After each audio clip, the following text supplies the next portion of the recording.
Gold, trusted gold buyers. మీరు తాకట్టు పెట్టిన బంగారాన్ని విడిపించి ఈ రోజు ఉన్న మార్కెట్ ధరకు కొనబడను. సినిమా గురించి వాళ్ళందరికీ చెప్పాల్సిన అవసరం కూడా లేదు. అందరూ మనకంటే బాగా డైలాగులు కూడా ఇవాళకి కూడా అందులో ఉన్న డైలాగులు చాలామంది ఉపయోగించుకున్నారు. చాలా సందర్భాలు అదే మాట మాట్లాడుతూ ఉంటారు. వీడు మగాడు రా బుజ్జి, అది హైలైట్. అది that is the signature dialogue of your film. Fight అయిన తర్వాత అతను అడుగుతాడు పక్కన, ఏంటండి ఇంత ఇదిగా చేశాడు, అసలు ఏమీ ఇది చేసినట్లేదు, సైలెంట్గా చేశాడేంటి ఇది అంటే, రే బుజ్జి ఆడు మగాడురా. అసలు ఆ మాటకి వాల్యూ ఎంత వాల్యూ వచ్చిందో, ఆ సినిమా అయిన తర్వాత ఎంతమంది ఆ డైలాగ్ని ఉపయోగించారో కూడా చెప్పడానికి లేదు. అంత చాలా ఉన్నాయి ఎట్లాంటి హైలైట్స్. ముఖ్యంగా మరి బ్రహ్మానందం గారు వచ్చిన కాడి నుంచి ఆ క్యారెక్టరు అన్నీ కూడా హైలైట్స్ ఉన్నాయి. తప్పనిసరిగా ఈ జనరేషన్ వాళ్ళున్న యంగర్ జనరేషన్ అందరూ కూడా థియేటర్స్లో చూడండి. ఈ థియేటర్లో పెద్ద స్క్రీన్ మీద, బిగ్ స్క్రీన్ మీద చూస్తే మీకు ఆ క్వాలిటీ కానీ ఆ సినిమాని కానీ ఇవాళ కొత్త సినిమా వచ్చినట్టుగా అందరూ కూడా ఎంజాయ్ చేస్తారు. కాబట్టి ఈ సినిమాని చూడమని మనస్ఫూర్తిగా కోరుకుంటున్నాను. సార్, ఈ సినిమా మీకు థియేట్రికల్ రిలీజ్ కంటే కూడా తర్వాత శాటిలైట్స్లో మంచి లాభాలు తెచ్చింది. సెకండ్ టైం మీరు దాన్ని చేసినప్పుడు అని అంటారు. అది అసలు ఫస్ట్ టైం స్క్రీన్లో డిసప్పాయింట్ చేయటం, తర్వాత శాటిలైట్లో మంచి లాభాలు తెచ్చిపెట్టడం అనేటువంటిది ఎలా అనిపించింది మీకు? How you enjoyed that success on the small screen? Cinema చూసిన తర్వాత అందరూ కూడా, నేను ఫస్ట్ మేమెవరం కూడా చూడలే, సెన్సార్లో చూశారు ఒక ఆయన, చూసి ఫోన్ చేసి చెప్పారు, అయ్యా ఇంగ్లీష్ పిక్చర్ లాగా ఉందండి, ఎస్పెషల్లీ ఆ ఫైనల్ క్లైమాక్స్ ఫైట్ చూస్తే మాత్రం తెలుగులో ఇంతవరకు అలాంటి ఫైట్ రాలేదు, చూడలేదు, అంత అద్భుతంగా చేశారు, చాలా పెద్ద హిట్ అవుద్దండి అన్నారు. తర్వాత మేమందరం కూడా థియేటర్లో చూడటం మనందరిలాగానే. ఎందుకంటే మెడ్రాస్లో ప్రొడక్షన్లో ఉన్నప్పుడు సినిమా రిలీజ్ తమిళనాడులో రిలీజ్ అయ్యేది కాదు కాబట్టి అందరికీ కూడా ప్రివ్యూ షోస్ చేసి మన ఫ్రెండ్స్ని, ప్రెస్ని అందరిని కూడా పిలిచి చూపించేవాళ్ళం బిఫోర్ రిలీజ్. కానీ ఇక్కడికి వచ్చేసిన తర్వాత ఇండస్ట్రీ అంతా ఇక్కడే ఉంది కాబట్టి మనం ముందే రిలీజ్ చేసి ముందే అందరికీ చూపించేసేస్తే దాంట్లో చామ్ ఉండదు, మళ్ళీ ఒక్కోసారి నెగిటివ్ టాక్ కూడా స్ప్రెడ్ అయిపోవడానికి అవకాశం ఉంటుందని చెప్పి చేయట్లేదు. ఈ సినిమా గురించి మీరు అన్నట్టుగా మేమందరం ఎక్స్పెక్ట్ చేసిన లెవెల్లో చేయలే.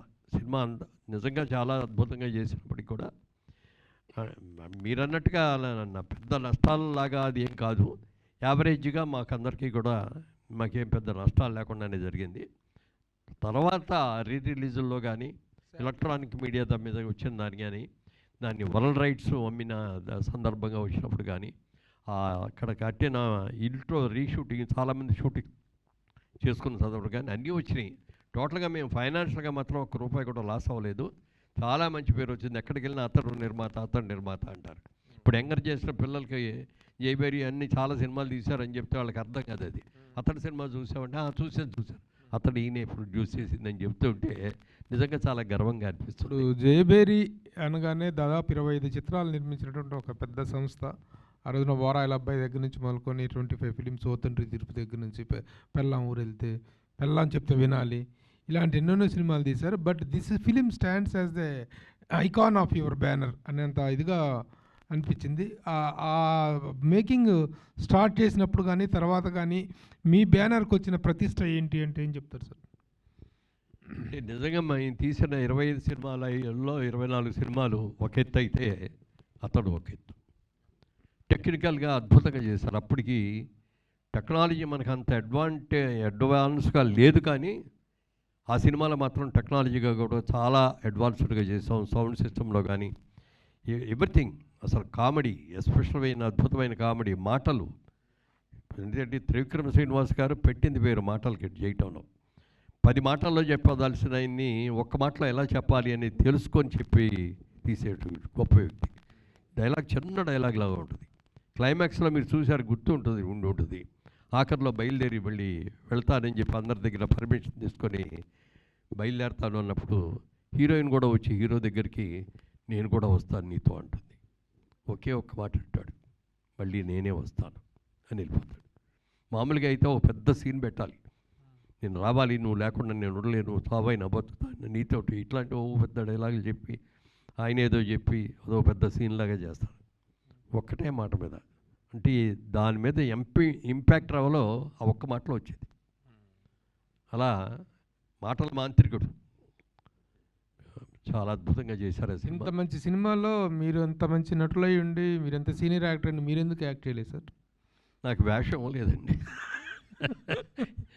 ఎందుకంటే నాకు మొదటి నుంచి కూడా నేను మొట్టమొదటి ఇండస్ట్రీకి వెళ్ళేటప్పుడు సినిమా సక్సెస్ అయిన తర్వాత ఇక సెటిల్ అవుతాము అనుకున్నప్పుడు మా ఆవిడ నాకు ఒక కండిషన్ పెట్టింది. మీరు ఎక్కడికి ఎవరి దగ్గరికి వెళ్ళి ఇదిగో ఫలానా సినిమాలో యాక్ట్ చేశానండి, ఇదిగోనండి నా ఆల్బమ్, నా ఫోటో ఇదివ్వండి, నాకు వేషం ఇవ్వండి అని మాత్రం మీరు అడగకూడదు అని చెప్పి మా ఆవిడ కండిషన్ పెట్టింది. ఆ కండిషన్ నేను ఈ రోజుకి కూడా మెయింటైన్ చేస్తూ వచ్చాను. అలాగే కొన్ని సెల్ఫ్ రెగ్యులేషన్స్ కూడా ఇంపోజ్ చేసుకున్నాను నాకు నేనుగా.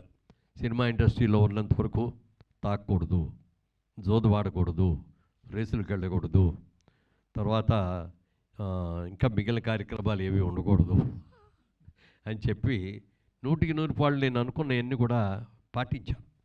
అంటే ఈ మధ్య ఇప్పుడు కూడా పాటిస్తున్నామంటే అవన్నీ పాటిస్తున్నా, కానీ అప్పుడప్పుడు మాత్రం మా గురుగారు నాగేశ్వరరావు గారు ఇచ్చిన సలహాతో అప్పుడప్పుడు తీసుకుంటా ఉండవయ్యా, ఓ 2 పెగ్గలు తీసుకో, మంచిది ఆరోగ్యానికి. 60 ఏళ్ళు దాటిన తర్వాత కొంచెం నర్వ్స్ వీక్ అవుతాయి, మరి అది యాక్టివైజ్ అవ్వాలంటే అప్పుడప్పుడు తీసుకోవాలని అన్నారు. అన్న తర్వాత ఏదో మొదలుపెట్టాం. తర్వాత నాకు కొంచెం ఇదవలా, ఒక 4 రోజుల తర్వాత ఇప్పుడు అడిగారు తీసుకుంటున్నావా అని. లేదండి, నేను ఇంటికి వెళ్ళేటప్పటికే 9 అవుతుంది, అప్పుడు స్నానం చేసి అక్కడ మందు పెట్టి కూర్చొని అది అయ్యి భోజనం అంటే 12 1 అయిపోతుంది, పొద్దున్నే వరకు కూడా స్పాయిల్ అవుతుందండి. లేదండి అనగానే తర్వాత ఇక అప్పటి నుంచి ఎప్పుడన్నా పార్టీస్లో మాత్రం తీసుకుంటూ ఉంటాను.